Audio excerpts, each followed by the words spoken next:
I don't know why you dragged us out to the middle of nowhere. Come on, change is good sometimes. I get that, but we could have been happy doing our usual theme park thing.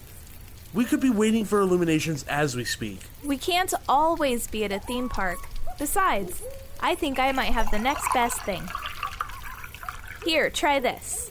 I seriously doubt a cup of coffee can make me any happier about our little adventurous expedition you have us on, let alone make me forget we passed up the Magic Kingdom for this. Would you stop talking for 2 seconds and just try it?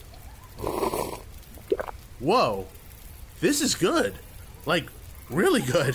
Where'd you find this, Starbucks? Nope, this is Expedition Roasters, the artisanal roasters of specialty pop culture inspired coffees. You happen to be drinking Enchanted Tiki Coconut. Wait, these are theme park inspired? Yep, honestly, it's the next best thing to actually being in the parks. What other flavors do they have?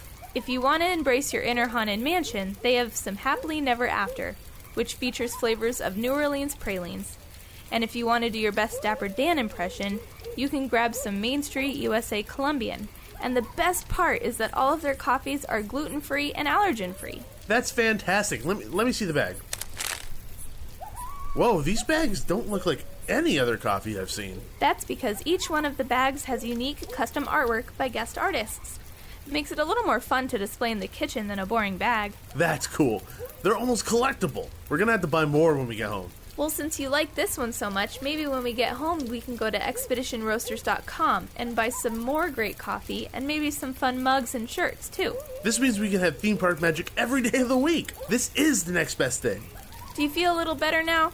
You're caffeinated and you have a little bit of the parks here with you. Much better. Maybe being out in nature isn't so bad after all. But I may prefer the animatronic animals better. This coffee may be the only type of adventure I need in my life.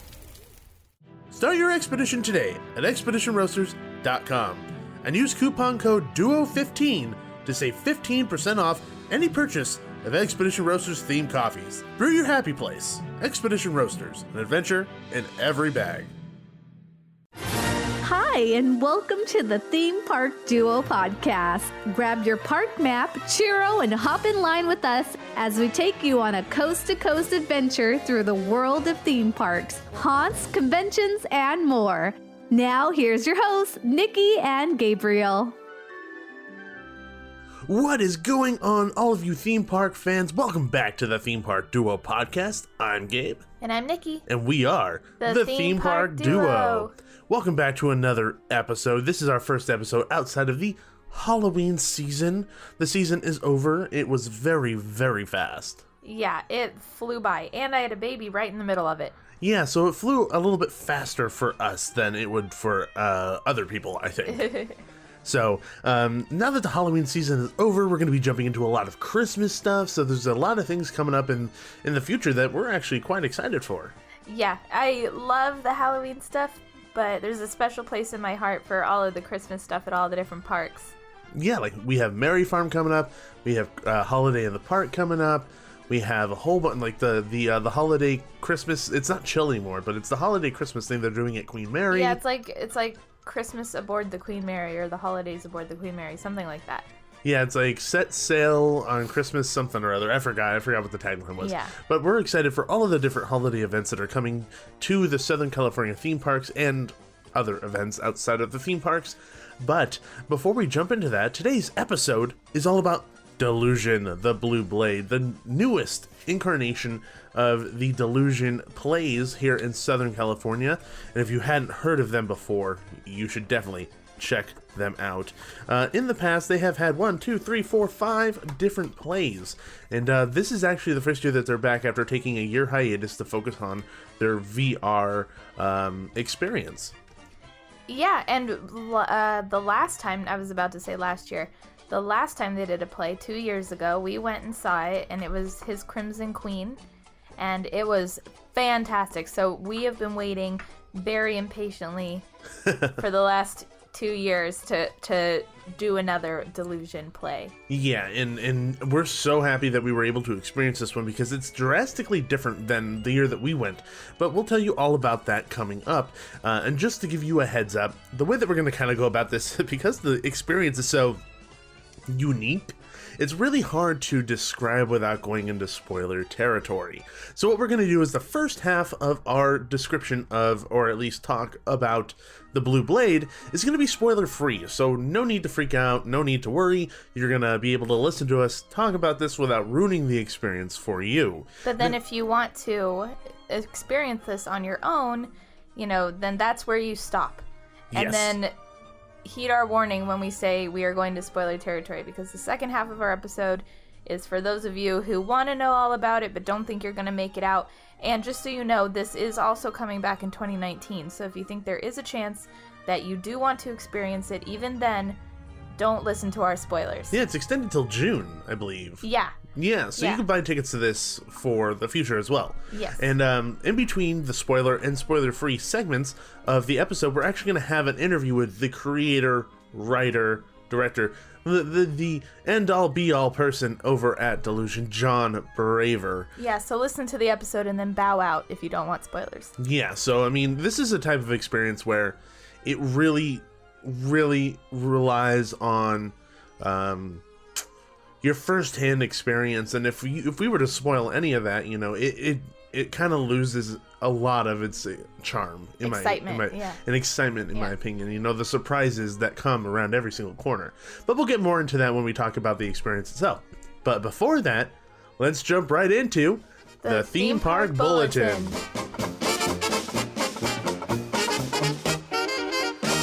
So we have one piece of news slash rumor slash gossip slash stuff Yeah. for going on for the Theme Park Bulletin today. And it's the talk that's been going around the theme park world that the new ride that is going into Hollywood Studios over at Walt Disney World, Mickey and Minnie's Runaway Railway. I have such a hard time saying that. It's a mouthful. Mickey and Minnie's Runaway Railway. Mickey and Minnie's, that I'm going to say it slow how I say it fast. Mickey and Minnie's Runaway Railway. That's how I say it when I try to say it way too fast. And for some reason... Wabbit season. Wabbit season. For some reason, I really don't think there's going to be any whales involved in this attraction. Whaleway. Whaleway. So it's Yeah. literally, instead of it's a train, it's just a whale on the train tracks. Yeah. That sounds dangerous. Poor whale. Instead of hitting people, it's going to eat people. Ow. That's even worse than getting hit. Like, if you get hit by a train, you're done for, like, in that moment. Yes. If you get eaten by a whale, you're going to have to suffer through the digestive system. That's such a weird thing to morbid. say. I think you'd suffocate before that. Probably. Suffocate before the stomach acid. I would Yeah. really hope so. Where are we going with this? Let's get back Nowhere on, good. Let's get back on the tracks without a whale on it. Let's get back on the track. I really hope there's no Yeah. whale.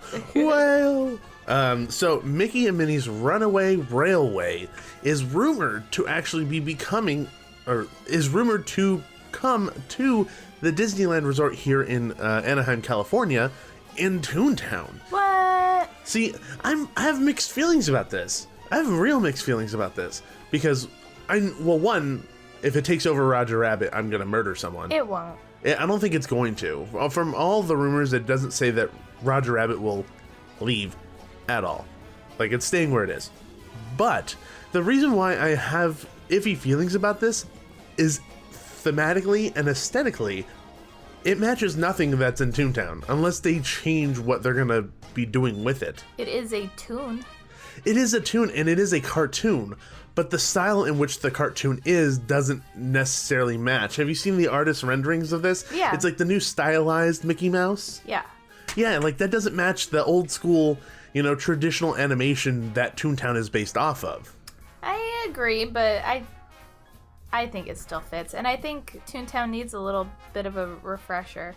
I completely 100% agree. I think Toontown needs a new attraction. I know how much you like Gadget's Go Coaster, and it's the only attraction that's based off of the Rescue Rangers. Leave Gadget's Go Coaster alone. I still enjoy that ride. I fill up one whole car by myself.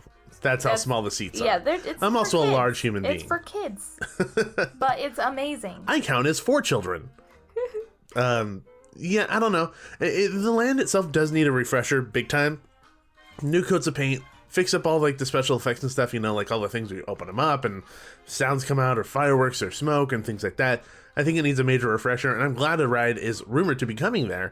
I just have some questions on whether or not it's going to fit. Now, this is just me being a theme park nerd to the fullest extent, and thinking about theming and thinking about whether or not it would truly fit within this area. But if we're truly talking about like whether or not something's going to fit, that is the place where it could fit the most. Yeah. It fits the best in Toontown. The only other place that I could even like say maybe it could fit is Main Street. Yeah, I agree. Main Street's the only other place, and there's just not room for it on Main Street. There's zero room for an attraction on Main Street, especially the size of this type of attraction. Yeah. So, I mean, Toontown is fine. Like, it's totally fine. I just wanted to throw up that question of whether or not you think what I think when it comes to the theming. Don't throw up questions. What do you think? So, I mean, ultimately, it's exciting to get another attraction in Disneyland.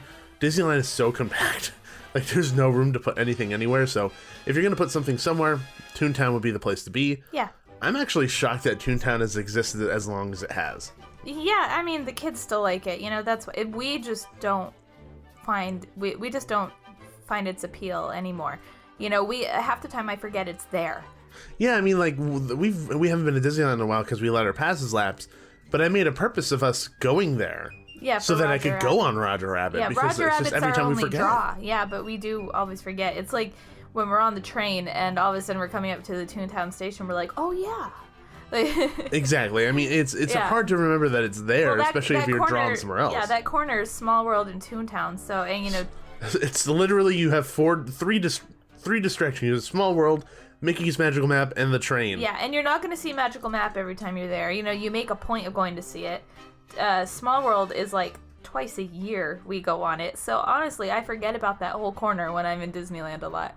Yeah, it's really easily missed, but I want Roger Rabbit to stay there. One, because it's such a unique attraction, and outside of Indiana Jones, I think it's the best queue that's in Disneyland. It's really awesome. It's a really cool queue, so I don't want that to be touched at all. But ultimately, I'm excited to see Mickey and Minnie's Runaway Railway come into Disneyland. If it actually happens. It's a rumor right now. It's not confirmed. But it's like one of those rumors that's like... Probably. It's all but announced. Yeah. So, we'll see what happens. Yeah. Other than that, let's jump into our discussion on Delusion, the Blue Blade for 2018. Now, as Nikki had said before, the last time that we went to a Delusion play was in 2016 for his Crimson Queen, which was like a vampire theme. We were daywalkers and all this stuff. Yeah. Yeah. So it was amazing. And I just love the vampire lore in Aesthetic. general. Yeah. So I was immediately like enamored by it and drawn into it. And it was like honestly the perfect experience for me.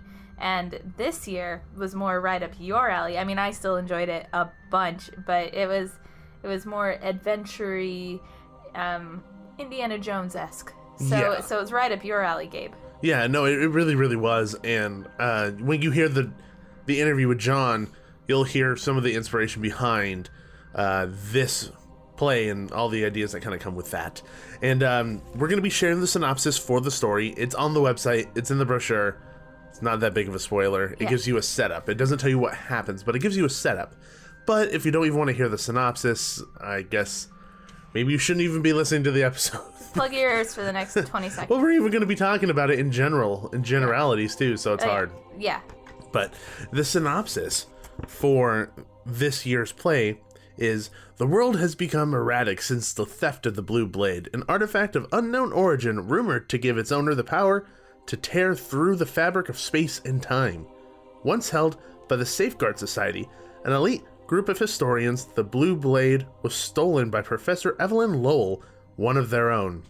Evelyn went underground and unlocked the mysteries of the blade.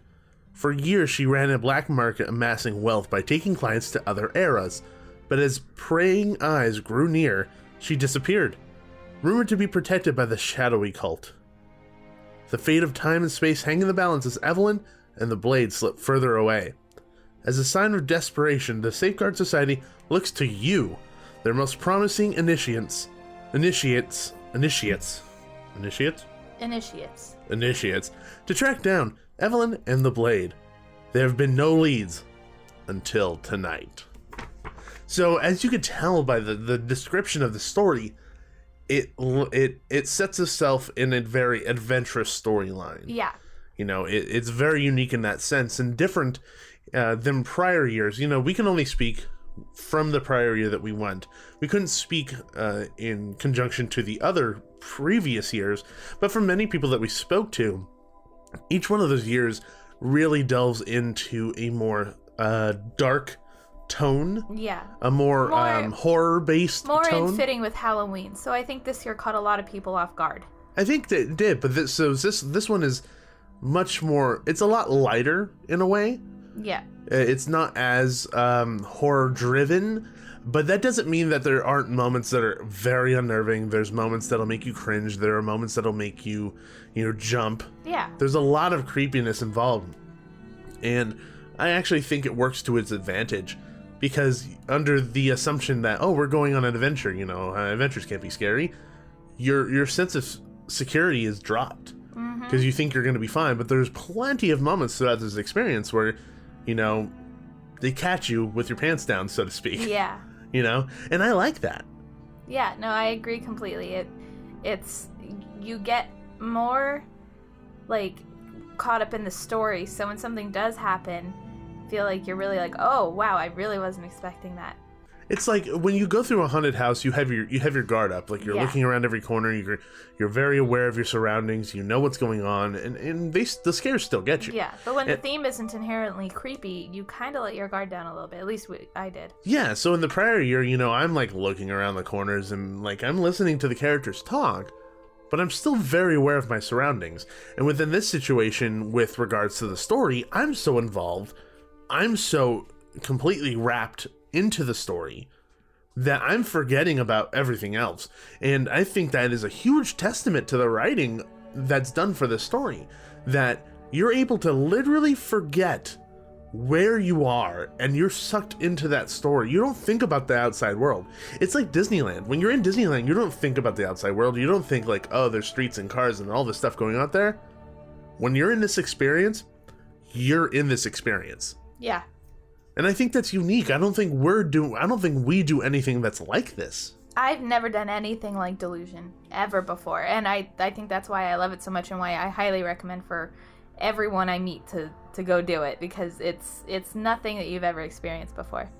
And when people ask me like, hey, what's Delusion? It's really hard to describe what it is because it's a multifaceted experience. Yeah, you can say interactive play, but even that doesn't do it, because play brings to mind, you're sitting in a seat and you're watching something, and that is never happening in Delusion. You're never It's never passive. It's never passive. You are in it from the get-go. Yeah, and the way I try to describe it is like, imagine going to see your favorite play, but you're a character in that story. Yes. That's how I try to describe it without going so far into details on what the experience is like, because no run-through of Delusion is ever really the same, because the interactions can be different, the actions can be different, adjustments to the story, things like that. It's guided LARPing. It really is guided LARPing. You are 100% correct. It is guided LARPing. And I think that type of experience is really unique. I think it's fun. I think it's different. And I like that there is something in the Los Angeles area, in California, that is something so unique and different than any other themed experience that we've ever gone through. I like that there's an option for this. And even for a person like you who doesn't really enjoy, the role-playing aspect, the interacting with characters, even you can enjoy this experience. Yeah, because, I'm still in there crossing my fingers that I'll never get pulled, like, completely alone. Oh, you mean like the year we did go? The prior year? Yeah, it happened to me. It happened to me last time. But, like, it's like, it's a big group. This year it's groups of 8. And, there are portions where it's like you will get split up into, like, 2 groups of 4, when different things happen to each group. There is one instance where one person gets pulled off on their own. And I'm always just crossing my fingers, so that's not me. If it is me, ideal, but I love kind of being in a group of people that this is happening to. Yeah, and I think that's also partially like where the creepy horror aspect kind of bleeds into this adventure story, and it's because you're playing off of people's fears in different ways within the confines of the story. Yeah. You know, people don't like being separated. People don't like the dark. People don't like, you know, a lot of different things. And you're involving those aspects within the storytelling process. Yeah. And overall, like, if we're talking about how well written this is, I cannot speak more highly on how well written the story is executed.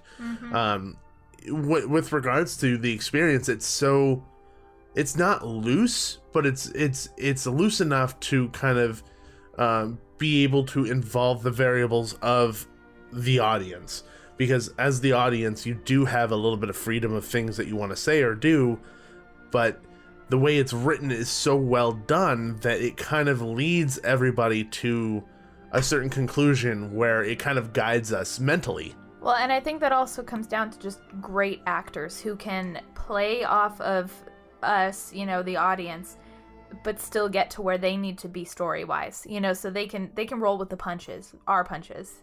See, and I think that comes down to training too. Like, yeah. These people have been doing it for a long time, and a lot of the actors who are in this play have done the prior plays, so they have experience with people coming in who may be inebriated or people who are sober, what they would do, what they're going to do, and how they would say things, so they're able to guide everyone very, very well. And that happened multiple times in our story where we were completely off, like somewhere else. Yeah. And they had to guide us back to where we needed to be, and they without did it breaking character. Yeah. Without breaking character, and they did it really, really well. Yeah.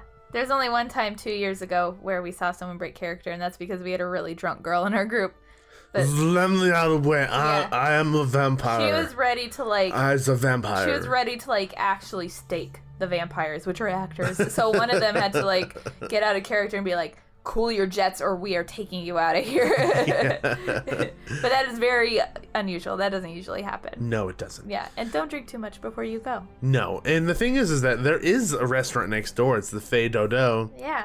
Which it's actually not really even next door. It's like part of the venue. It's part of it because that's where you go to check in. So it's a restaurant bar outside patio area attached to the event. Yeah, so you can have drinks before. We recommend having drinks before. We highly suggest not getting drunk. Don't get drunk. Yeah, have one drink. Because you can't enjoy the experience. Yeah, loosen yourself up. Have one margarita, then get going.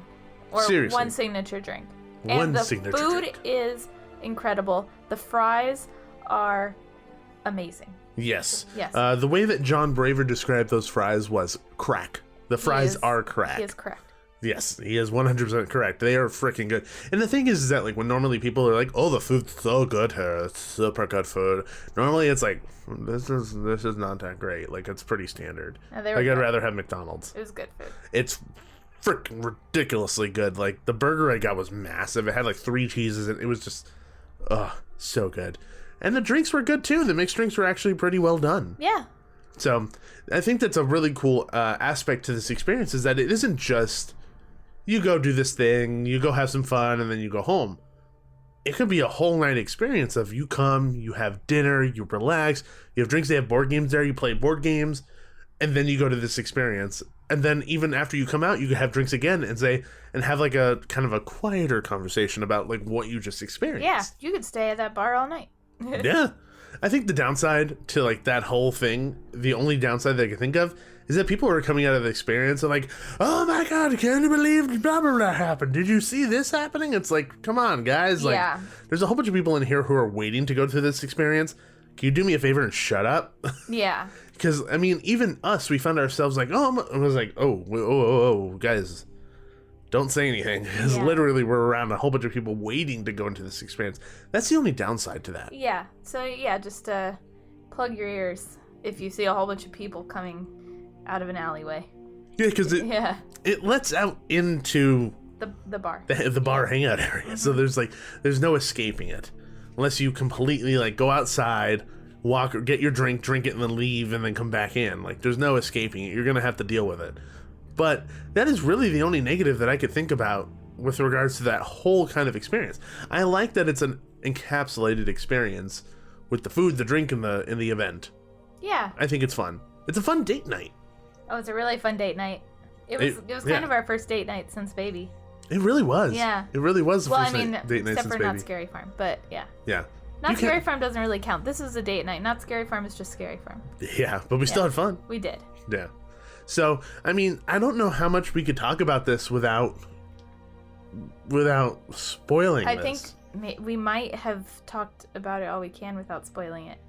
Yeah, I mean, like, we talked about the writing, We really can't go into anything in the actual experience. I mean, I could say that I think the set design and I think that the overall design of the experience itself was extremely well done, because even after having gone through it, I can't in my own head picture where I was within that building. Yeah, the utilization of space was excellent. It's incredible what they were able to do. Oh yeah. And after having coming out of the experience and even talking with some of the people who put this thing up, and we saw pictures of the building before anything was in there, and them saying, this is where you experienced this, and my mind was blown.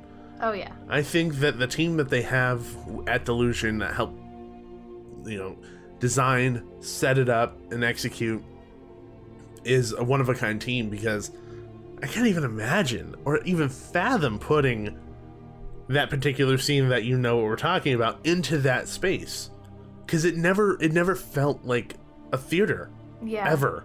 It felt like the environment that they were trying to make us believe that it was. And that's a testament to everybody working on the show being able to completely immerse people into the story. And no matter how good your story is, no matter how well written it is, no matter how good the writing is, if you didn't have the environments to go along with it, it wouldn't work. Yeah.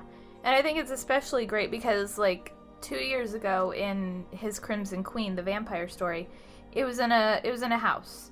So, it's basically their outline is already there, room to room to room to room to room, so they don't have to construct anything really, they just have to set design the rooms.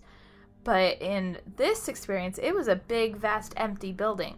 So they had to mentally, build the walls and build the sets and figure out how big each room was going to be and how the flow was going to be. So they made it from scratch, basically. Yeah, they really had to design it to the T so that it fit within the story and fit within the timeline of what they wanted to execute. Yeah. So it's just overall really impressive when you're looking at it from a artistic standpoint. How this was even executed, and it impresses me. And we see a lot of different things. Yeah. We go to a lot of these events where they're building sets like this, and I'm still impressed. I'm thoroughly impressed with what they're able to execute in a short period of time, as well as within the space given. Yeah. Because John, I don't remember if this was on recording or after recording, but John was saying that the location in which the play is located this year was where he wanted to do one of the plays in years past, but he's like, oh, it's too small. And he completely wrote it off. But then he's doing it here this year, and he's like, yeah, it's really challenging. It was really challenging. They made it work, though. But they made it work. Uh-huh. It's pretty great. So, with that being said, I don't know if there's much else we can talk about with regards to this story without completely ruining things. I think we said enough. We hyped it up. Hype? Yeah. What? DJ Khaled? I don't know. Yeah, we laid out the storyline for you a little bit, and hopefully you're excited and want to go now. Yeah, exactly. Yeah. So let's jump right into the conversation we had with John Braver of Delusion.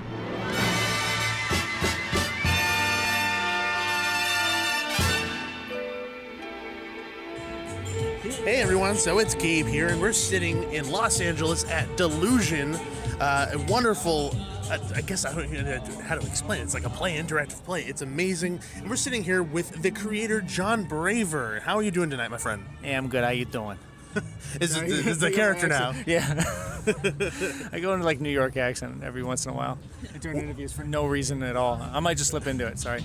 Well, when Nikki's sitting to the right of us, she just lets me kind of take over when it comes to the interview, so you can say hello. Hello, I am here. Yeah, so when we were dating early on, I would go into this accent like that. I'd call it Vinny. I would go into like the same. Hey, how you doing? What are you doing over here? You want to come over here and say hello to me? Sit on my lap. How you doing? I love it. There's something so like relaxing about that accent. It's so like you break the ice really easily with that. Nikki hates Vinny, so I don't. Okay, what other accent can we do? I don't know. I'm terrible at accents. Like my mom used to tell me that every accent sounded like Arnold Schwarzenegger for some reason. So I'm terrible at that. Okay, yeah, I'll do my own. Yeah, I'll let you take the reins on that one. But we're like we said, you're creator of Delusion, and this year the name of the play is The Blue Blade, and we don't really want to talk too much about the details of it because we want to keep it a surprise for a lot of the people who are going to be listening to this. But with regards to the design, the writing and the creative process of this, what were some of your inspirations for writing a story like this? I guess we could loosely say it's about time travel. Yeah. So. Yeah, you could definitely say it's about time travel. It's right there in the on the website. Yeah.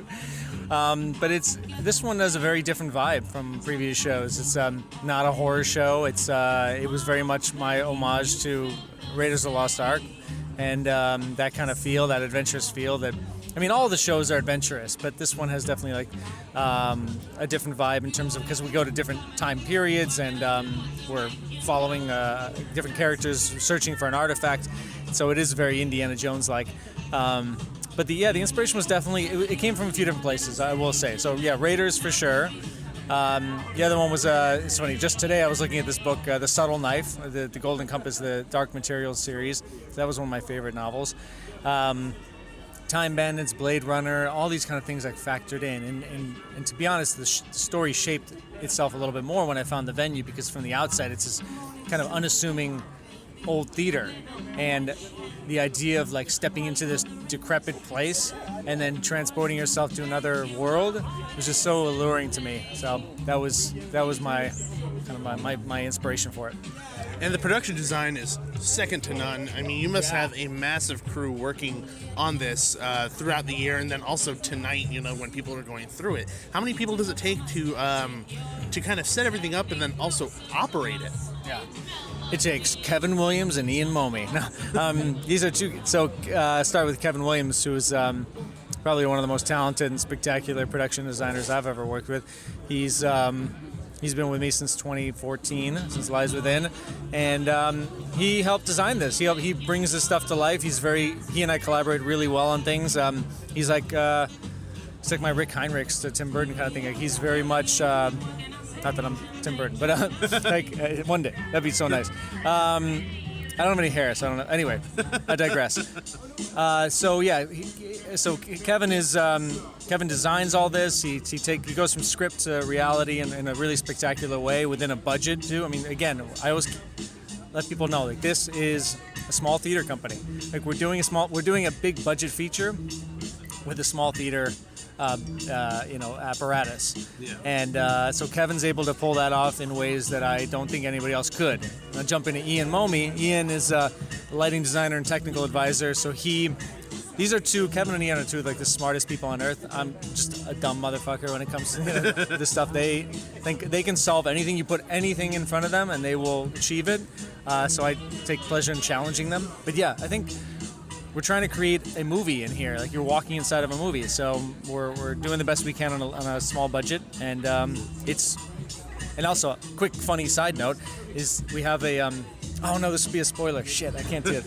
But anyway, there's some set pieces that are that we were able to procure from other productions because they were done with them for their television show. And they were getting rid of it on Craigslist. So we jumped on it as fast as possible, got some trucks, threw a bunch of this material on there, and brought it to the venue. So would it be a spoiler to tell us what show? Yes. Okay, then you can tell us afterwards, and we'll hear that, and nobody has to hear it. So there you go. Yeah. And then how big is the crew that works in here each night? So the crew is we have 15 actors, and I think we have about 8 crew. 10 crew, somewhere around there. I believe I should know the exact number, but it's small. We have our stage manager, Venus Zamora. Venus is I call her the illustrious Venus. She runs the show. She's calling all the shows. She's the master of time here, which is perfect for this show. And then Mike Beckstrom is our assistant director, and Jackie Creditfield and Aya Mack are our producers, along with my co-executive producer Carl Choi and Heather at box office. So we have it's a very small theater troupe here, but they're all doing lots of things and trying to make it work. And with regards to kind of the experience itself, how do you kind of set yourself apart from each year? How do you approach each year so that it feels different and the experience is different for the guests? Well, number one, the story. Yeah. The story is to change, and I think I wanted to do something. I felt like we were doing the houses thing for a while, and the old abandoned houses, which are great, and they'll always be wonderful. But I just wanted to do something different. I wanted to freshen it up a bit and take on a challenge. This was the most challenging one by far for many reasons. I think I went through a personal major anxiety, panic attack kind of stuff when it comes to this one. Writing about time travel is kind of messes with you. But it's a very difficult thing. This is a very hard thing to write, I'll just say, because you're dealing with the unknown of the audience, right? And how are they going to react to the actors? And how does that sort of shift, not just shift the narrative, but just shift the experience? We're putting a lot of trust in people to do this. And so I'm writing these shows hoping people will act appropriately. And it's also a little bit weird for me. I like writing for film and stuff like that, where there's a two-sided dialogue. Now you're just having an actor who's, we have incredible actors who are dealing with some people that are, have blank faces. So it gets a little weird. But I think just changing it up a bit in terms of the story and the venue. But I can tell you it's not sustainable. I've lost years of my life doing this thing, and having to find new venues and then write new shows. It's tough. It's tough. So in this venue, you have the theater, and then you actually have this wonderful hangout patio area next to a restaurant, essentially, that I think adds a lot to the ambiance of the experience. It kind of helps set the tone for what you guys are creating. And did you guys just happen to get lucky with this place? Because we had some of the food, and it's by far some of the best food we've had in a long time, period. So did you guys just get lucky with that place? I get lucky. I found this place 2 years ago, and I was going to do a show here, and I was like, it's too small. It's not going to work. And so I moved on, and then we did the Crimson Queen.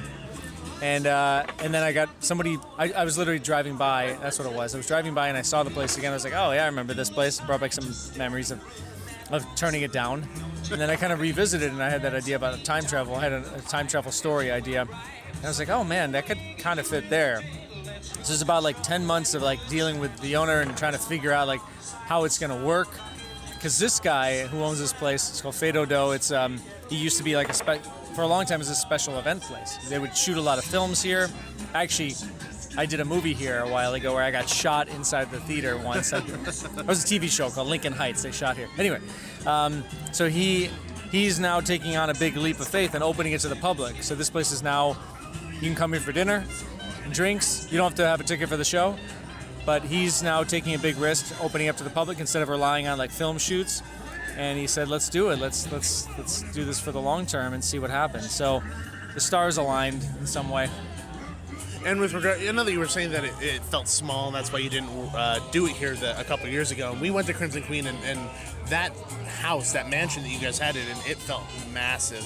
It was astounding what you were able to do with that space. But I think with regards to what you're able to do here with telling the story, even though it may feel a little bit more intimate at times, I think with what you've been able to write and how you've been able to set up the story, the scope of the story makes it feel a lot bigger than the venue that you're actually in. So I think you've succeeded in that manner. Yeah, that's a good point. No, thanks. Yeah. So thank you very much for sitting down with us. It was great to kind of get a little bit of an insight into Delusion, the Blue Blade. How can everyone find out how to buy tickets to this amazing show? Listen to Theme Park Duo, and you'll find out all the information you need to buy tickets for Delusion. See, there's my accent. Is that better than the Vinny accent? Yes. Do you like the game show host accent? Yeah, I like the game show. Of course, we're gonna share, enterdelusion.com and all that sort of stuff. Yeah. So we're gonna be sharing all the information later as well. Okay. So, but we're the first time ever. We're extending to spring, so we're hoping that people like yourselves, people who've been to the show, tell their friends, and we have tickets available. So. There's tickets available from February 14th to the end of June. Let's, get people in and have them experience this. I will say, for the first time, is that there will be an announcement about the spring, how there will be, because it's time travel and things shift and change, there will be a sort of director's cut of the show that's going to start in February. So there will be subtle changes and some major changes. So it's it's just my own. I just really wanted to do that. It's also an incentive to come back and revisit, because these shows also, they're branching narratives, so you can come back and experience different paths. I don't know what you guys did. We can't talk about it now, but yeah. We'll talk about it right after we're done recording. But I'll let you know what we did. But no, that's really cool. That, I mean, it makes sense. Time travel, it allows you to have almost like endless possibilities. Yeah, exactly. I know that. Well, therein lies the problem. That was the writing issue, the possibilities, like which direction. And at some point, I was like, fuck the physics of time travel. Like, are you gonna bleep that out or should I? No, you can cuss all you want. I'm just gonna put explicit on okay. on the thing. It's fine. Now it's all your fault. Why don't you do it? Okay. Might as well make it worth it. Yeah, exactly. If you're gonna do that, then it's like planes, trains, and automobiles. It's like, why is this movie rated R until he goes fuck. Okay, well, you said more fucks than I did. Oh, now I did. We're equal. Fuck. So what was I saying? Endless possibilities. Right? Oh yeah. So it was like at some point it was like I can't keep writing. I can't keep thinking about the consequences of time travel. Like, well, if I did this and this would happen. If I did this would happen. And it's like at some point I just had to literally put that to the side and say, you know what? Right now I'm forced to admit there's 100 plot holes in this story, and I don't give a shit. I mean, you're captured within the story, so I don't think we even thought of that as plot holes. Like, things are just going along. You just go along with it. You do. But I'm pretty anal and very specific about things. I labor over like a comma. I'll labor like for a week. I'll be laboring over a comma. So, one more question. I know that we're going to head out of here, but now it's interesting. Could you consider your extension and your change of the story and tweaks almost like a sequel? Because I know that we haven't really been to prior years except for Crimson Queen, so I don't know if you've actually done a true sequel to one of your experiences or one of the shows, but could you consider that a sequel? And then since it's about time travel, would you think about doing a sequel to a story and revisiting it? I would think about it, but I don't know if it's. I mean, there's a lot of reasons why we can't make big changes to this. Finance. It's just, again, I'm going to go back to the small theater thing. Like, this is not a moneymaker for us.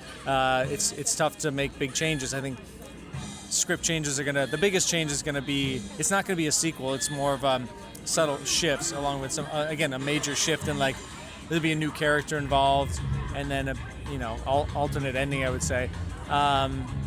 But any major changes? No, I don't think we're gonna have like. Well, I just said we are gonna have a major change, but no, like architecturally speaking, it's gonna remain the same. But character motivations are gonna shift a little bit, and as well as outcomes, a few outcomes here or there. But going back to your question about like true sequels, the only sequel I ever done was 2012. So 2011 was our first year. And that was just called Delusion, and then 2012 was called The Blood Rite, and that was a standalone sequel, but it still was a sequel, and they were connected. And those two stories are ones that we're working on with Skybound to develop into a comic book and television series. The first 2 years are really cool stories.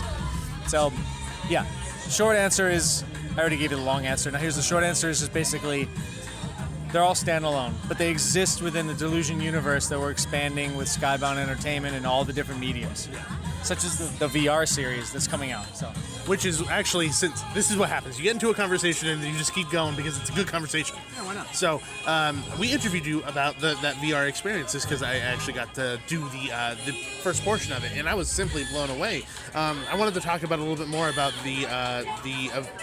how it's available for people to see now.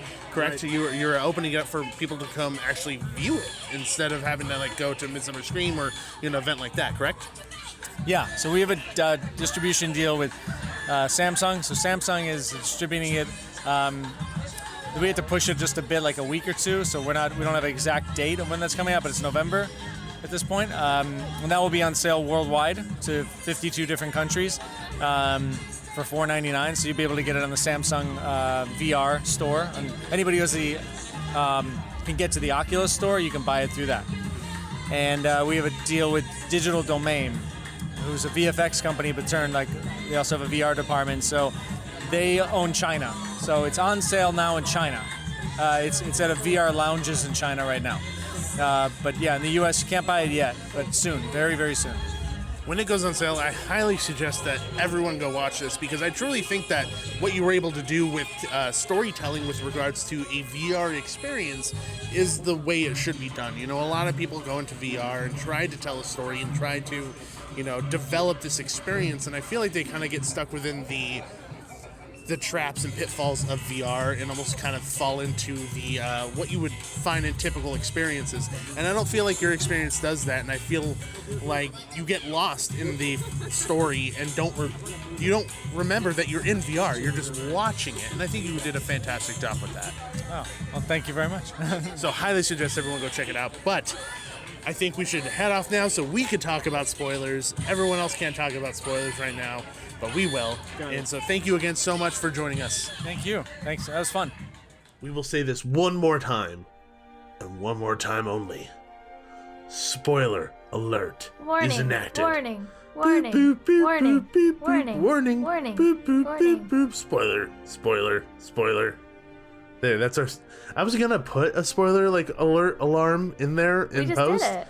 but we just created one. Yeah, Do the beep boop thing again. I was saying Oh, warning. you're going warning. Warning. Spoiler. Warning. Alert. Warning. Spoiler. Warning. Alert. Warning. Spoiler. Alert. Warning. Warning. There we go. There you go. That worked out nicely. Yeah. So, like we were just joking, this is your spoiler alert warning. If you do not want to hear details about this year's experience, do not listen to what we have to say after this. For the people leaving right now, like and subscribe. Leave us a 5-star written review on iTunes. You can find us on Facebook, Twitter, and Instagram, and YouTube. Theme Park Duo everywhere. Email us at themeparkduo@gmail.com. Bye, everyone. Thanks for listening. Okay. But for the people who are staying, Yeah. here we go. So, I just want to talk about overall the experience as a whole. You know, from the beginning to the end of like how we were even taken into the story, because it's kind of unique. Start from the beginning. I mean, this is a spoiler. Yeah, so I mean, I don't think I want to go each room. Yeah. But I kind of want to talk about I want to talk about how it started. Yeah, and that's why I wanted to talk about it, because I find it extremely unique and kind of fun. Yeah. You know, it's almost like James Bond-esque, like, oh, we have to be kind of like sneaky right now. Yeah.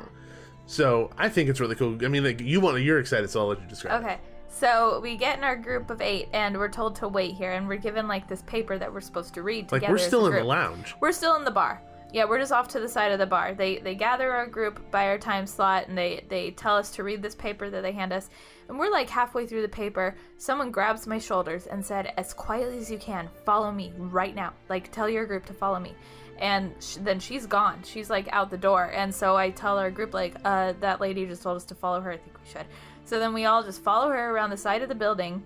She stops in front of this big white van with no windows. It was like a creepy ass, like, diddler van. It was sketch. It was like dirty and stuff. And she's dressed like a female Indiana Jones, like super Like cute. Tomb Raider, Yeah, Laura Croft, Indiana Jones, love Esque. child. Yeah.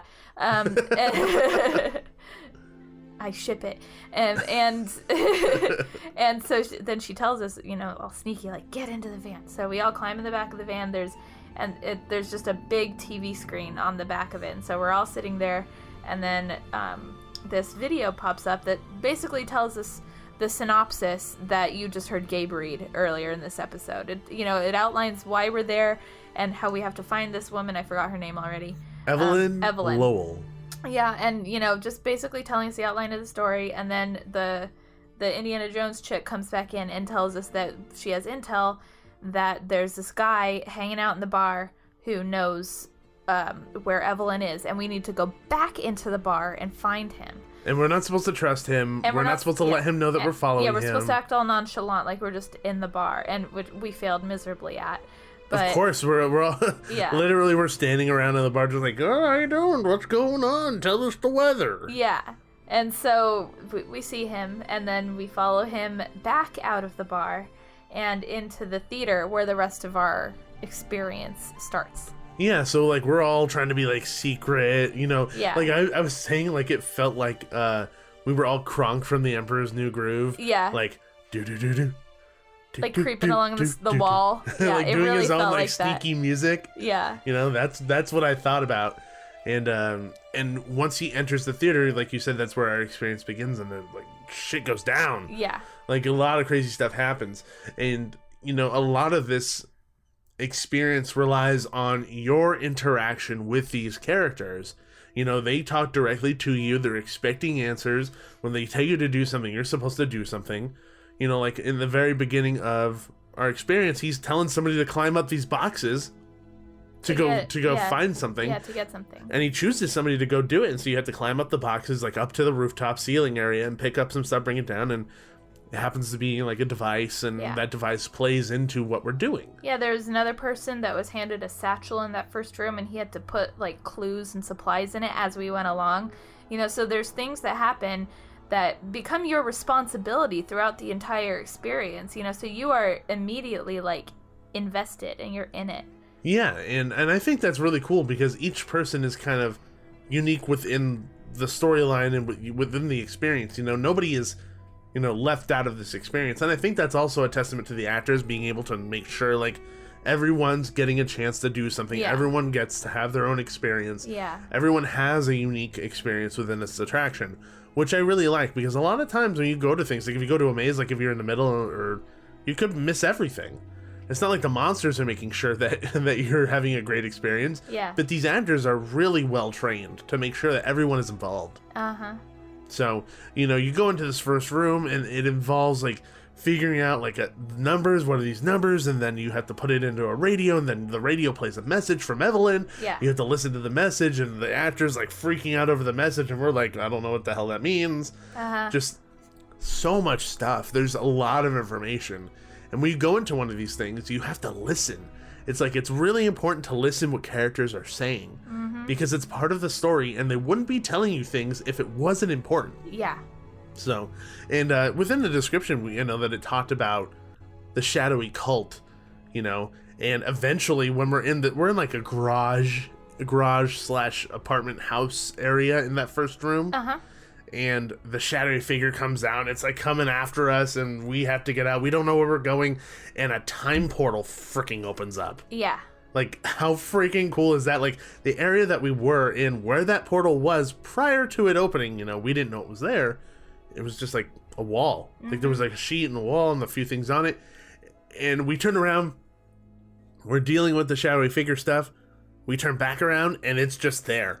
Yeah. Like, it's just there. Yeah, so that's the biggest theme throughout this entire thing, is you're traveling through time, forward, backward, you know, and you never know where you're gonna end up, and you're following Evelyn through all these times trying to find her. So that's the biggest theme throughout this whole thing. That's a spoiler that we couldn't say earlier.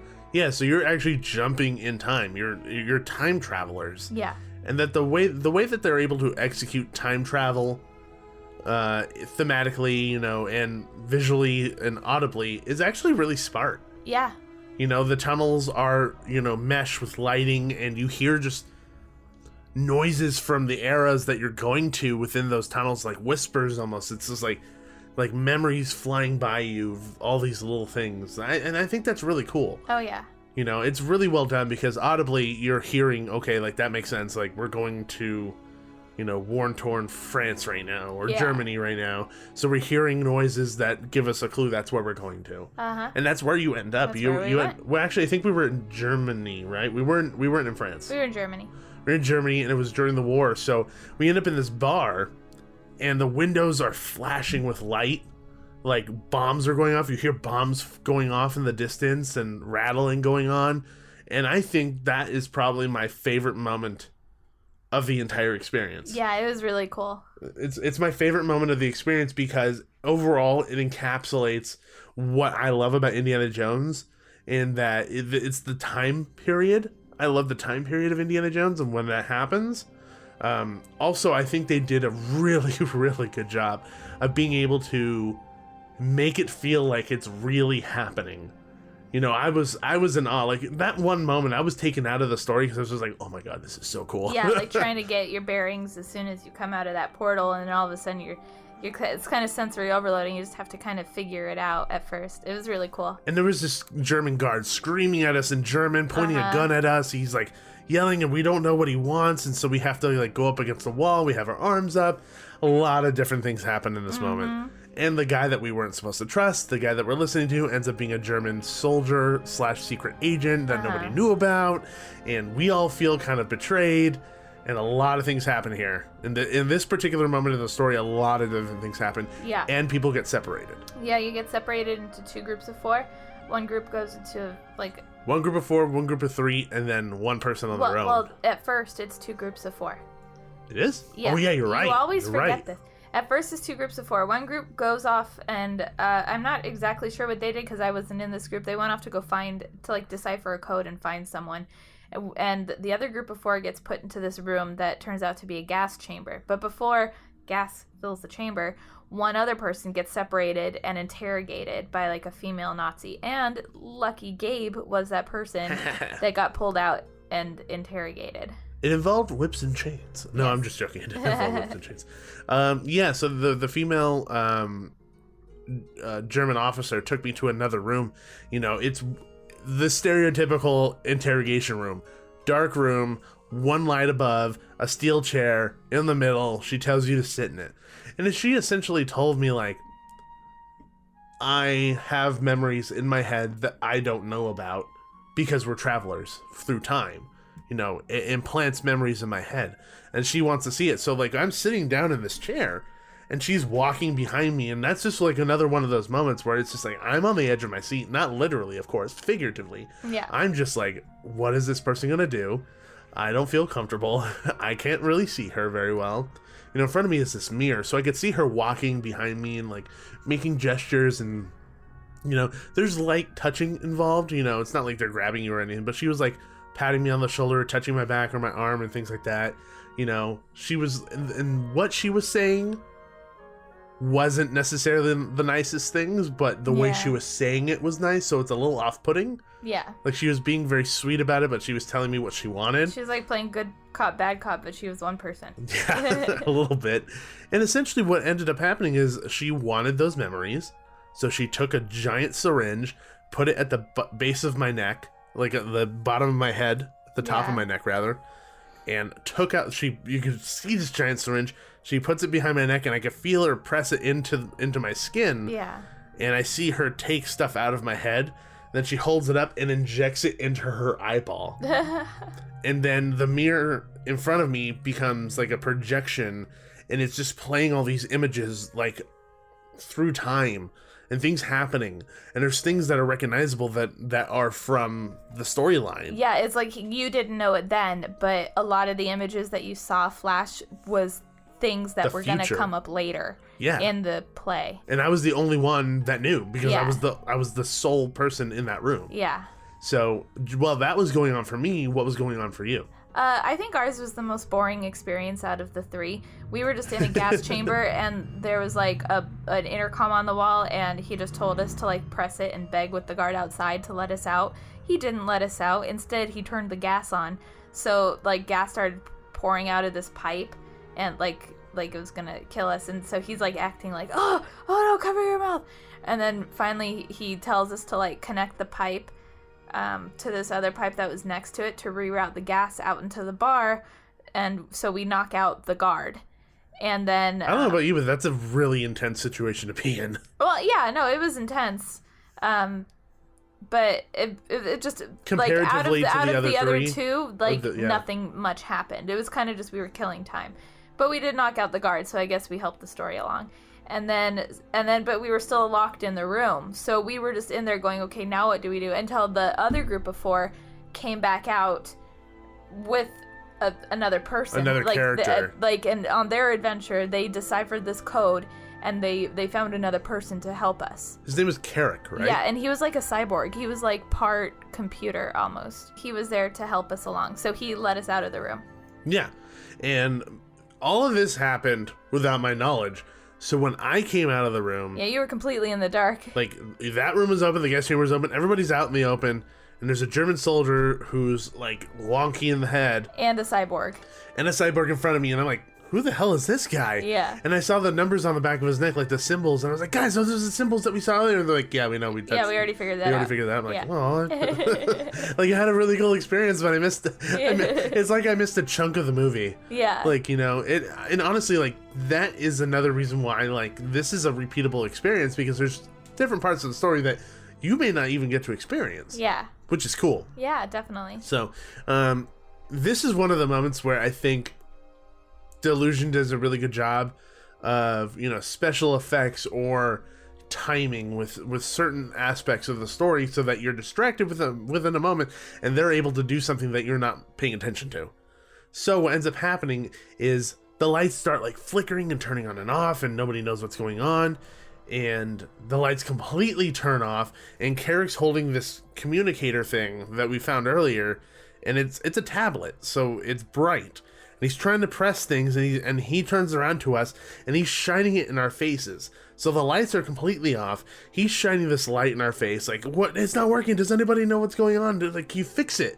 Blinding us, so we can't see what's happening. When the lights turn back on, it's a big shadowy figure guy coming at us, like, trying to kill us. And we're like, ah! We have to run through another time portal. Yeah, those shadowy figures are like basically the villains of the story. They're like Dementors. Yeah, they do look like Dementors, and they're what we're constantly running from. And they're really, like, you don't want to be in the back of the group with that thing coming behind you. That's another part of, like, the... Gives you the willies. Yeah, that's one of the things that we were talking about that kind of still freaks you out, even though this isn't inherently a scary story. You still don't want to be in the back of the group. I described it as, like, the group's moving, but it's not moving very fast, you know, because we might be, like, funneling into a time portal or something. And so when you're in the back of the group, it kind of feels like those dreams that you have where you're running as fast as you can, but you're still running in slow motion and you can't seem to, like, pick up speed. That's accurate. Yeah, so that's what it feels like when you're in the back of the group. You're just like, come on, hurry up, you know, so it gets your adrenaline going. It really does. Yeah. And then after that, we end up going to a portion where we get a huge chunk of the story. Yeah. And there's a lot of puzzle solving going on, and, like, you need to find pieces and figure out what's going on so that we could place it here, and just critically think about the story in that moment so that we could figure out what's happening. Yeah. To find Evelyn. Yeah. And there's a lot of pieces. I don't want to go through this entire part because there's so many bits and pieces to it. Yeah. I think the one moment that I want to take away from it is the fact that we were followed by that German officer. Yeah. Through the time portal, and we were in a room, and the character we were with, the one that we followed from the very beginning, is like, you guys have to hide. You have to hide. Go hide. Just hide in the closet. Do whatever you need to do. And that's another one of those moments where, you know, somebody's coming in hysterics, like, go, hide, go. Yeah. You know, it sets off something in you as just a human that you start panicking. Yeah, I mean, it's a room with 2 beds and curtains and a closet and a desk, and I was just in the middle of the room going, and I was like one of the first people in the room. I had every opportunity to hide somewhere good, and, like, I just panicked, and people... Decisions are not your strong suit. So people were, like, taking the spots behind the curtains and taking the spots under the bed, and I'm like, shoot! So I ended up in the closet, so, yeah. I thought you were under the bed. No, I wasn't. So I felt like I was, like, straight up James Bonding it, or freaking, like, just, like, someone cool. I, like, dove to the ground and rolled under the bed. I was like, fuck, fool, just down and underneath. So I'm like, my face is facing out of the bed, and I'm looking at him coming in, and it was so cinematic. Just this entire experience. All I see is his feet, and he's just walking in real slow, walking towards the bed, and his feet go from the side of the bed, and he's there, and he just stands, and all you see is his feet, his boots. Yeah. And he's just standing there, and everyone's like... I didn't see anything because I was in the closet. Trying not to breathe. He's right there. And it's just like, it's another one of those moments where it's like, you don't mentally decide, I'm going to hold my breath. Yeah. You just do. Mm-hmm. Because you're placed in this story, it's believable, so you just find yourself doing what you need to do if you were really in that situation. Yeah. And he starts to walk away, and he's like, no. And he walks back, and he looks under the other bed, so I see him bend down, look underneath, and he grabs one of the girls, and he starts pulling her from out of the bed, and our character backed up time. So Yeah. he rewound time, so we see the character doing the actions he was doing before, and then out the door and out back where he started, and he had us like pay attention, and we had to hide again or something like that. Did we have to hide again, or were we still hiding? We had to hide again. Yeah, we had to hide again because he started coming in again. Yeah. So it was replaying what he had already done. Yeah.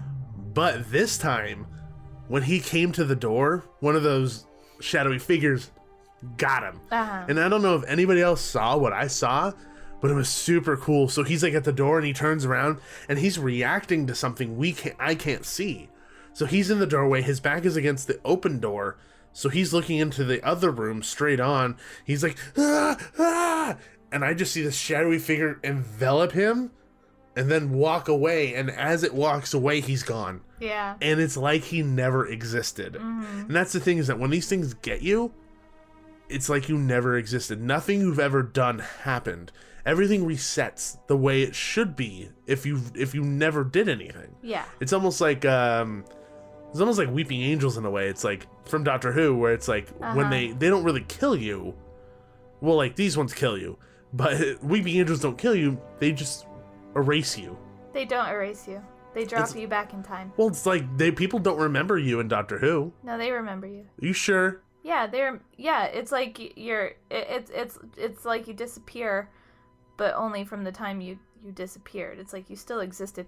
There's Bad something comparison. No, there's something else. Oh no, I know what you're trying to think of. It's the crack in the wall. If the light got you from the crack in the wall, then you never existed. Oh, that's what it was. Oh gosh, for such I mixed the two yeah, together. it's the crack in Amy's wall. Yeah, that's Yeah. the Doctor Who thing I was thinking about. Yeah, that's when you didn't exist, which wasn't really a crack in Amy's wall. It was the TARDIS exploding throughout time. So, Nerd alert. yeah. We're both nerds, so I mean, like, there's a nerd alert on every But episode. yeah. But it was in the same episode as the Weeping Angels. Yes. That's why you confused them. Yes. I was trying to figure it out too, and I didn't figure it out until you started talking about it. Yes. So, completely erases the German officer from... You were super jazzed. Well, yeah. Well, now I'm just thinking I want a Doctor Who story, like a Delusion. Oh Like my Doctor god. Who story. What if the... Oh my god. I know, that's why I started like bouncing up and down, and I had this big grin on my face, and I was just like imagining being in that story, and I'm like, oh my god, someone do that. Oh. What happens... Like, imagine that room we were in, Yeah.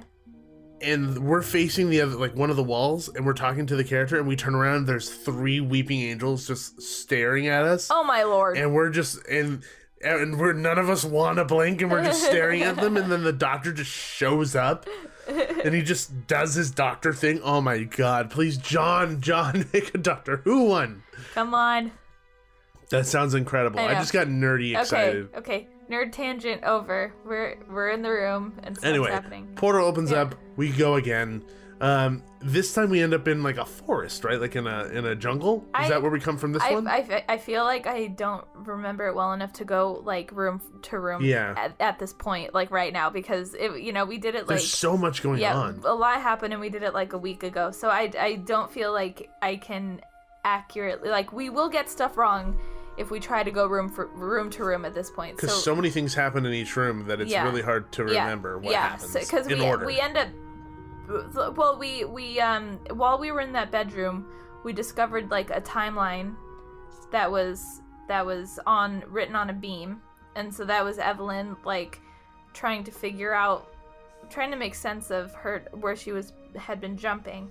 And there was also another room where we found, was it a diary of Evelyn's or something? Yeah, it was her diary, and we were trying to... Oh, that's where we saw the timeline in that diary compared to the timeline that was on the beam. Yeah. And we were trying to see what the difference was. Yeah, and where we needed to go. That led us to where we needed to go. Yeah. Which led us to the jungle area, I think. I don't quite remember. Like, there's a lot. There's so much happening within the story. Yeah. Like, it's ridiculous. So we do end up in a... Oh, I remember. Was it the hallway? What ends up happening is we find when the guy disappears, Yeah. a VHS tape shows up in 1920, and everyone's and the robot guy Carrick is like, that shouldn't be here. Like, why is a VHS tape here? Yeah. So he's like, search for something to play it. So obviously a VHS player. Mm-hmm. So we find one, we play it, and a projector plays a message from Evelyn. and she basically says, I have to kill you. Sorry. Yeah. And a knife comes through the wall. It's the blue blade. Yeah, it times up with the projection of her. Yeah. So in the projection, she's stabbing towards you, but somebody behind there is stabbing through the wall and coming through. But wasn't it a shadowy figure? It wasn't her. No, it was... In the video, it was her. In the video it was her, but I think it was her too, and then like a shadowy figure like comes out after her or something, because at that point she still had the blue blade. The shadowy figures didn't have the blue blade. Yeah. So it wouldn't make sense for them to be holding it.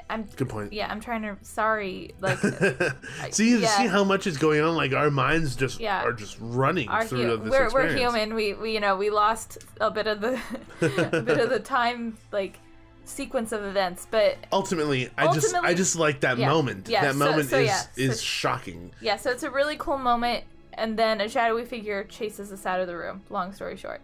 So inevitably we end up in a forest. We meet the younger version of Evelyn, and we went way back in time. We're way far away. We're in a forest in the jungle, like by a temple. It's a Mayan temple, and the Mayans are in the bushes, like wearing these weird skull masks. Like this is another creepy thing, making like these clicking noises and like just sounds, like communicating with each other, and they are completely surrounding us. So they don't like us being near this altar thing that's up on these stairs. Yeah, and at first we meet this woman who, obviously by the way she's dressed, is another member of the society, and we don't find out right away that she is a younger version of Evelyn. Yeah. And eventually the female German guard finds us through time. And the altar that we were looking at isn't an altar. It is actually a giant rock monster that walks out of the wall and winds up and backhands the German female officer, and she flies up into the ceiling, into darkness, and disappears forever. Yeah, she was wearing a harness. She was wearing a harness, so the monster winds up and she gets pulled into the darkness, and you just never see her again. She just flies away. And everyone's just like, whoa! Like, that's crazy. And that is like one of the characteristics / one of the things that you can find at Delusion is really cool stunts. Yeah. Like, they tend to involve stunts a lot within these stories, and it comes down with harnesses and things like that, you know. And during the vampire one, vampires would come down from the ceiling, like do creepy wall walks and stuff and things like that. In this case, there was a lot of moments where the monster would hit people and they would just go flying. And then there's one other moment coming up. Yeah. Because the rock monster ultimately ends up being a friend, and it's a she. Oh, yeah. And then so we're following the rock monster to where we need to go, and this is another time where our group gets split up. So 4 people go with the rock monster, 4 people go with the young Evelyn. Me and Gabe were unfortunately in the same group, so we don't have both sides of the story. But so we followed the young Evelyn, and we followed her like around this corner, and we discover bodies of other travelers. So we find like a recorder, and it tells us pretty much that they died, but we also found like a piece of like a puzzle or like a Mayan sculpture thing that we needed for later. So we eventually meet up with the other group. Apparently the other group did a rope swing across water. Like, that's insane. I know, I'm super jealous. I want to do it again to do the rope swing. It was probably a really small rope swing, but still. Yeah. So we end up meeting up together. Then they found a piece, we found a piece, we put it on there, but it still wasn't necessarily working. Oh, we found a map.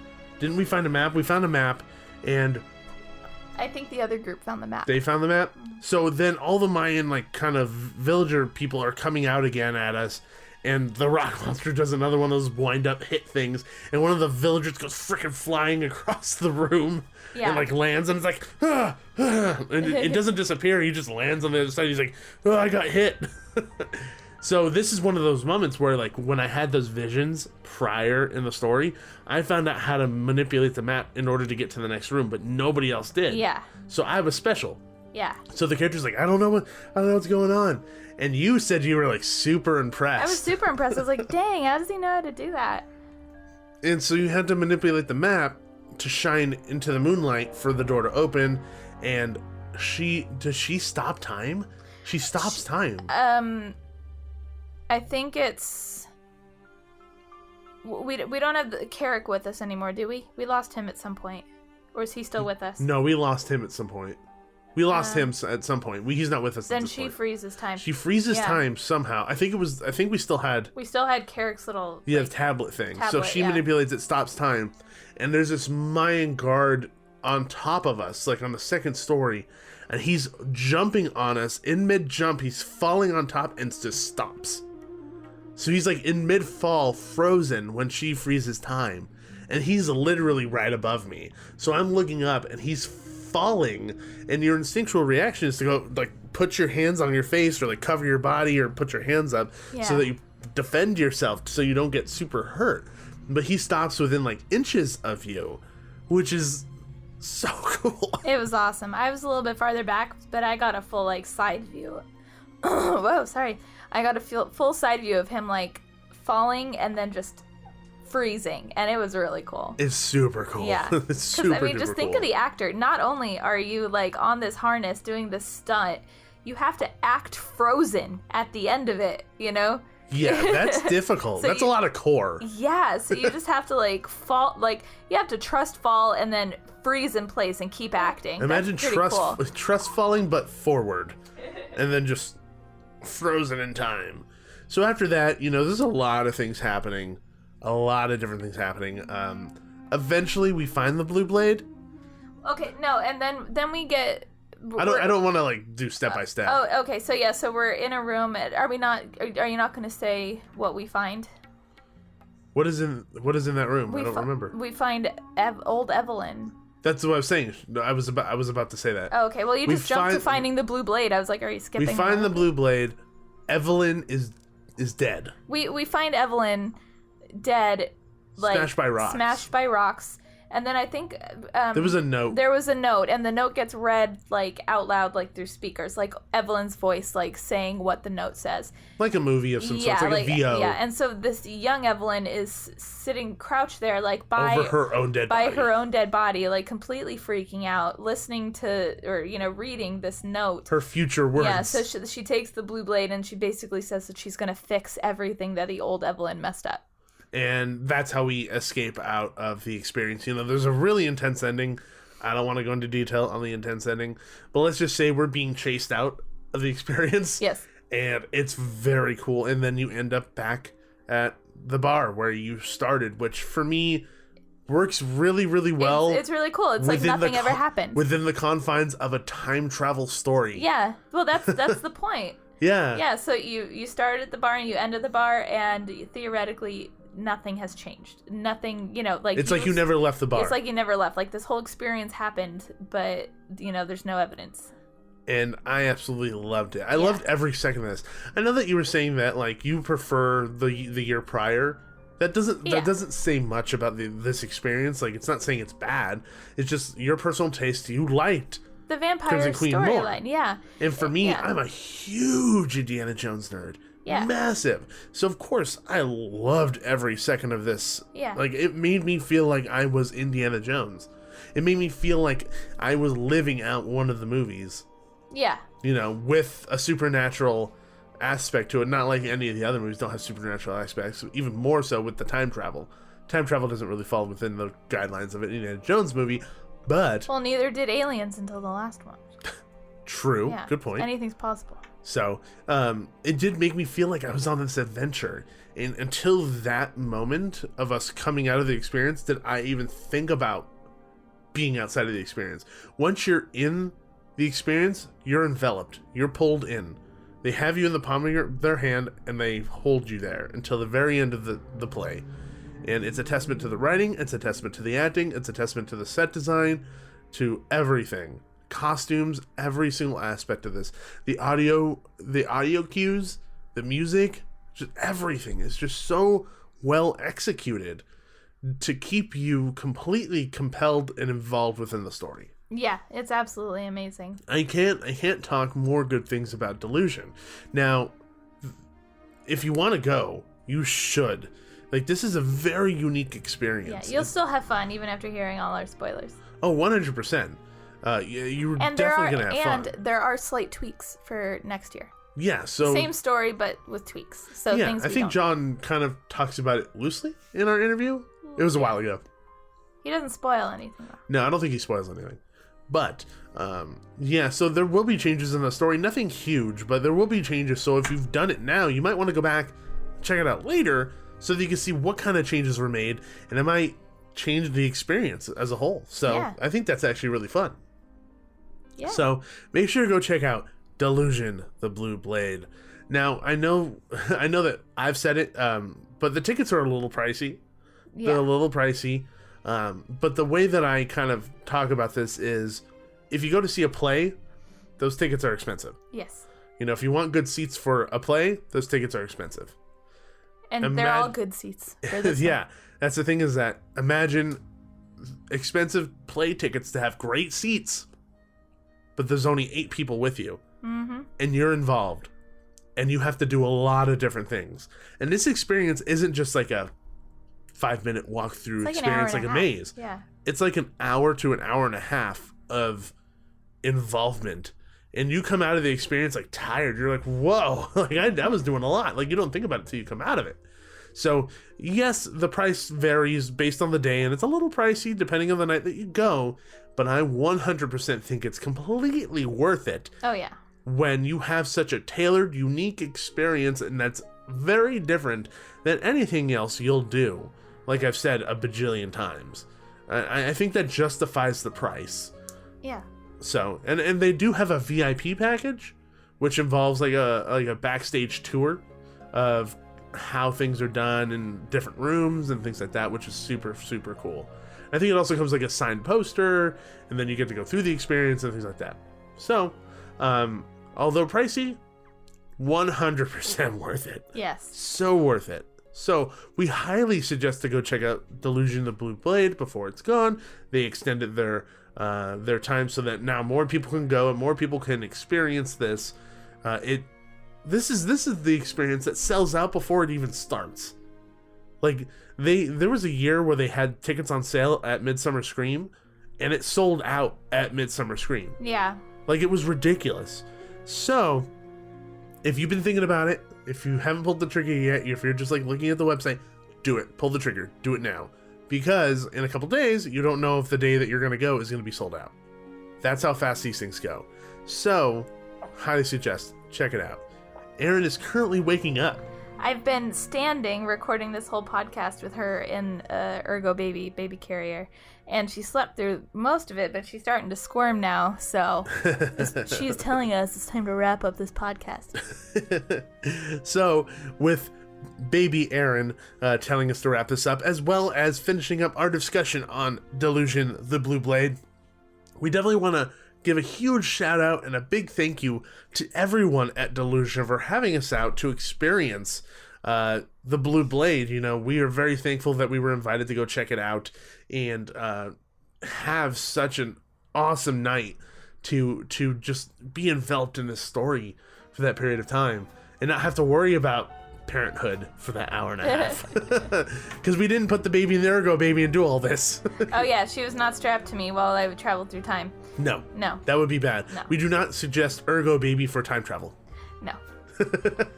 So definitely huge shout out to them. Also to the entire crew for putting together this incredible experience. And everybody, if you haven't already, make sure you head on over to iTunes and leave us a 5-star written review. It greatly helps out the show. It's a way to support the show for free. And it helps us come higher in the standings so that everyone can find us easier and enjoy us like you are right now. And if you want to find us on social media platforms, You can find us on Facebook, Twitter, Instagram, YouTube. Is that it? what'd you say? Facebook, Twitter, Instagram, YouTube. Yeah, that's it. Yeah. Okay. All you have to do is search Theme Park Duo. As we said before, there is the t-shirt website. So there's tpublic.com. You can find an assortment of different theme park inspired t-shirts that you could purchase. Sometimes there are discounts, so sometimes the t-shirts can be like $15. Normally they're around 20.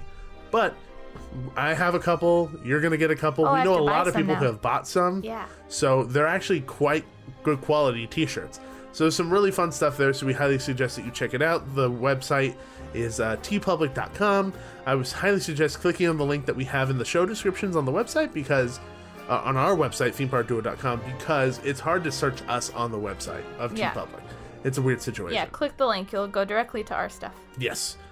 And with that being said, you can always go to themeparkduo.com. We always have all the episodes posted there. We have write-ups posted there, reviews. You can read our review and see some of the pictures from the Blue Blade that were shot over there by the crew. So they're semi-spoilery / not super spoilery. It just gives you a sense of the style and tone of the show. Yeah. So it would be really cool if you go to check out our review there and see some of those cool photos. And if you ever want to reach out to us, you want to tell us, hey, guys, talk about theme park trash cans for a day. Hey guys, talk about the stuff that they use to clean up protein spills for a day. Whatever it may be, if you want to hear a specific episode, if you want to tell us that you don't like something that you like, you want to, like we did before, send us cat photos. Yes. Whatever you want to do, make sure to send it to themeparkduo@gmail.com. And that does it for this week's episode. Thank you, everybody, for tuning in to listen to us blab about Delusion, the Blue Blade. And as always, there's always a great, big, beautiful tomorrow. See ya! Thanks for riding with the Theme Park Duo. Make sure to gather all your belongings before the end of the podcast. Bye-bye.